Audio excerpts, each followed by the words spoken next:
Heyo, Plaidman here. How's it going? So today is another wonderful day. Just finished from work and got home. My lady love, my wife. If you have not seen Gentleman, the movie The Gentleman, which I did do a review about, I highly suggest it. It's a terrific movie.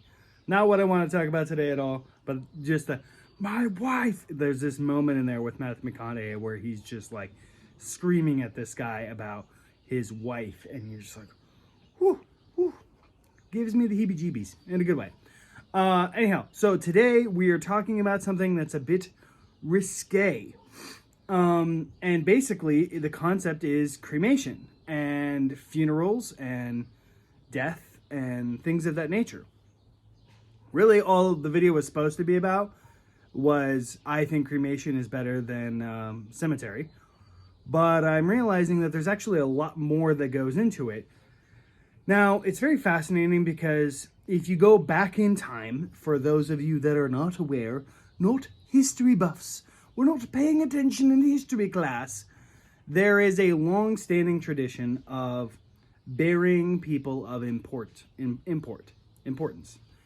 And various ways, like having a ceremony for people who are important, who had wealth, who could afford to be buried and remembered. Okay, so you had kings and pharaohs in Egypt, and in Egypt they'd even build little pyramids for him, and then put them in there, and they do this whole thing where they take the organs out, and cool, then you basically, your organs are going to go in this boat or whatever to the underworld.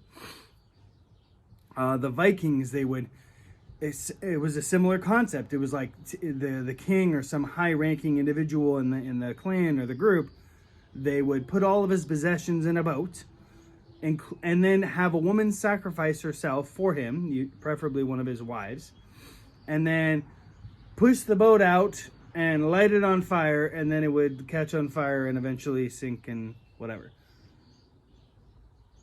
Oh, okay. Not only do I think both of those ways are a complete waste of time, okay, and money and energy for everyone involved, but it's also predicated on this concept of like, oh, going into like the afterlife, which, as far as I know, there is very little, and by little I mean, as far as I know, there is zero evidence that there is an afterlife, that you're gonna go somewhere. And more importantly, even if we grant that you, when you die, are going to go somewhere, right? Even if we grant that, then what the heck do you think? You're going to have that boat with you and that chick and this and that and all your swords and your armor? Like, you're really going to need that? You're just going to, like, start up the fight again in Valhalla and, like, rrr. It's like, no. Like, with the Vikings especially, it's like, dude, Valhalla, if you died in battle, which was the idea, and then you get buried that way, it's like, so what? You're a king in Valhalla. But Valhalla is just about fighting and drinking and fucking and whatever. That's all it is.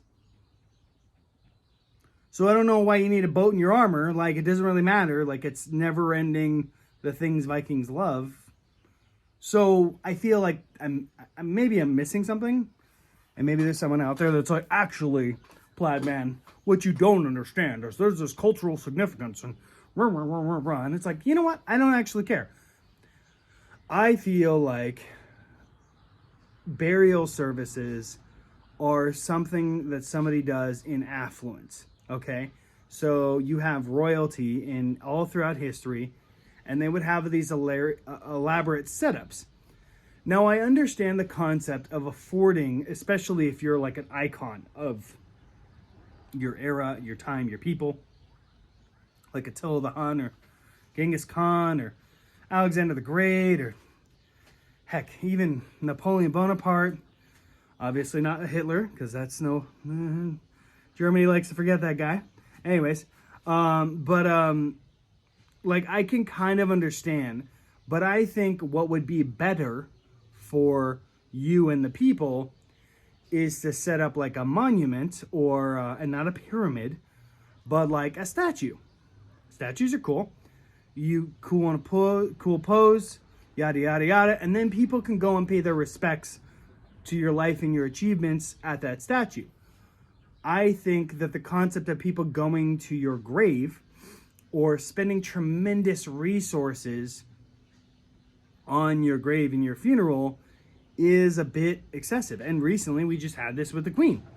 Like, okay, so we have this whole elaborate setup with the Queen of England, Queen Elizabeth II, I think. I didn't watch any of it, so sorry. But, you know, it's like, okay, you have this big, long parade. You got thousands and thousands of people involved. You have tens of thousands or even hundreds of thousands of individuals who are watching this parade, paying their respects. And it's like, okay, but you know what? Frankly, like, she didn't know any of you. Like, she affected you because she was the queen of a country. So you're granting your respect, and that's fine. You're entitled to do whatever you want. But this is not like your next door neighbor, Paul, who, like, hey, takes your trash out when you forget, or something like that. This is not someone who really affected your life one way or another. In Queen Elizabeth II's case, it was just like, no, she's a monarch, which is a whole other thing. I don't really want to get into it. But then the question is like, okay, so what? Once a year, they're going to have this whole song and dance of going to this little plot of land with this overly ornate thing, right? And honoring her, you know, honoring the day that she died. Now, reversely, I will say there is a role, and maybe this is me being hypocritical, where, like, in America, we have this thing where there is a memorial for the unknown soldier, okay? Where we have an armed guard pacing back and forth day and night, cold and hot, all the time, in defense of the unknown soldier. It's the tomb of the unknown soldier, okay? And we put people who died in our wars for us, like our soldiers, we put them in a special cemetery as an honor, okay? As a remembrance of the sacrifice they made with their life for the hypothetically for the continued freedom of America, okay? So to me, that is as close as you're really going to get to like something that is valuable and symbolic of, hey, look, we respect, we care for our soldiers, our people in our armed conflict who are fighting for America's continued freedoms and stuff like that. And that's something I can kind of get behind. But the rest of the stuff I don't really buy. I'm just like, okay, even with that, I feel like, okay, for starters, it's just a waste of resources. Like, I don't know if you've looked into, I haven't looked into, but I'm sure it's only gone up thanks to Biden's inflation of America. But the cost of like caskets, the cost of the services, the cost of the thing that's going to drive the body, then the embalming, or, you know, the whole thing to like make it look aesthetic. You have the actual ceremony there, and you go and you pay your respects, and then there's the whole ceremony to like do, and you have all the chairs and the flowers. You're at 5, 10K just to bury this person that's already died. And that's before you get into the medical bills of them going to the hospital because of whatever reason. And I'm not trying to be callous, but it's just like, okay, in times gone by, somebody died. What you did is you dig a plot in the back of your property and you put them in there. You put a little cross with their initials, and then that's it. And maybe once a year or so, or you just kind of needed to talk to them. That was it. It was a pretty... But now it's become this whole thing, and it's rather expensive, and it's just like, okay, why? What is, like, because what really happens is what, a year into it, the body degrades to nothing. So effectively, you're going to a plot of land that the people living who are related to that person are still paying for, right? And then, so you keep paying for this person that's not there at all. Their body's not there at all. So, okay, and then we get into the whole spirit conversation, but their body's certainly not there. It's decayed. They're gone. They're not there. And you're, like, continuing to pay your respects. What I would suggest is instead, like, what you should do, I've seen one where it's like, okay, instead of all that, you basically merge them with like a tree. So effectively their body helps feed the growth of a tree, helps provide nutrients for a tree. At least with that, you can pick the kind of tree, provide shade or fruit or something like that, and it also helps with the general planet and the whole thing. So it's like it has a use. It's not just a plot of land and grass that oftentimes they spray paint green, or they're spending a tremendous amount of resources keeping it green or whatever.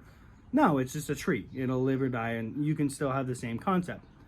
But in my opinion, the best thing to do is just to cremate the person. And if you want that person with you, then you can take those ashes and you can divvy them amongst the family member, and they can still have that person, and they can still remember that person because they will be there, in their house, and they could be part of game night or whatever, watching movies. You can still have that entity in your space with you without, oh, I need to go over here and buy flowers that they're not going to see, that the funeral people are going to throw away.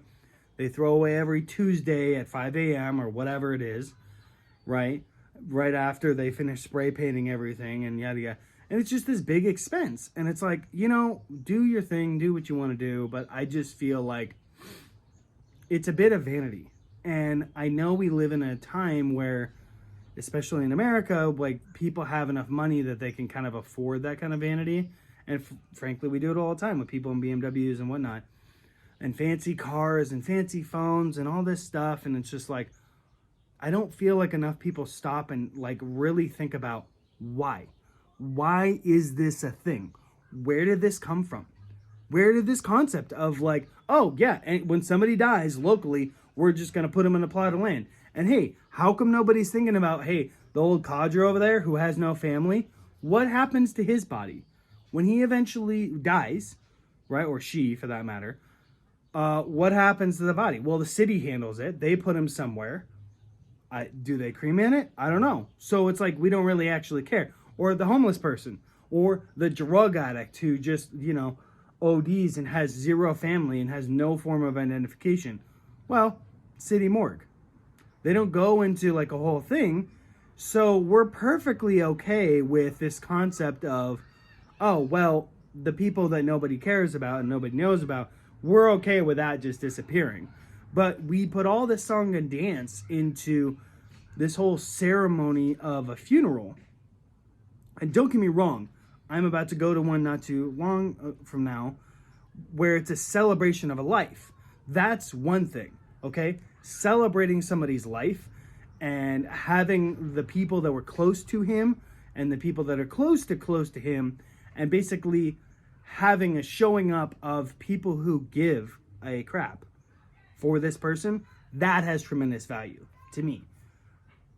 But the whole like, oh, we're all going to keep coming every year and doing this whole thing is just like, no, that's based on really old stuff. And it's so fascinating how in society we will keep and drag along these like old ideological things, and then other things we're like perfectly okay by throwing by the wayside, like gender identity and the value of a human life and stuff like that. We're totally okay throwing that by the wayside because people have, made us feel bad about it. But other things that we can't even like figure out in history where this became a thing of, why do we need to spend all this money honoring, not just honoring someone's life, because that's one thing, but why do we need to spend all this money and continue to spend all this money and resources to put somebody's body in the ground? There are other ways, and I feel like there are better ways than even just like putting them in an urn. I don't know, making a mural, I'm just thinking of it now, but what if you did like a collage of their experiences of their life, and you made like a painting mural that was a huge painting mural, and made duplicates of it, and you had everyone like it's a list of their achievements, but in like visual form, or even just a list of their achievements, and something that everyone who like cares to and wants to have that person with them, they can have it with them in their house. And therefore they can pay respect. Like, to me, that makes sense. That's cool. That's different. Why do we have to be stuck in this thing? And there are moments, again, in time where I think like the missing soldier or whatever, or even monarchs and presidents and whatever. But I also think that we kind of overdo it. And we don't need to, we should remember the past, but we need to stay in the present and focus on the future, okay? The past happened. The future, the current time is not good right now. So we need to focus on the future so that our offsprings and our lives are better. And it does not help us to keep dragging along old, outdated things, and then also coincidentally, pushing forward things that are like not. Like, we need to really check ourselves as human beings, as Americans, as whatever religion you are, and be like, okay, but why are we doing that? And really decide for yourself, why do you want to do that? Because it's okay. I'm not going to really judge someone for doing that. But I want you to know why you're doing it and really have a good reason. You don't have to justify it to me, but don't just do something because it was done. Do something because it's what you want to do. It's what you need to do. And furthermore, as with anything, don't just do something on a whim. Think it through. Like, I haven't gotten a tattoo. I have a tattoo planned for here. Haven't gotten one yet because I think it's something that you should wait on. No, I've waited too long. But with a tattoo, I think in that example, if you have an idea as to what you want, you should wait about a year. If you still want to do the same thing that you wanted to do a year ago, do it. Anyways, love you all. That's it for now. Plaid Man out. Talk to you soon. Bye.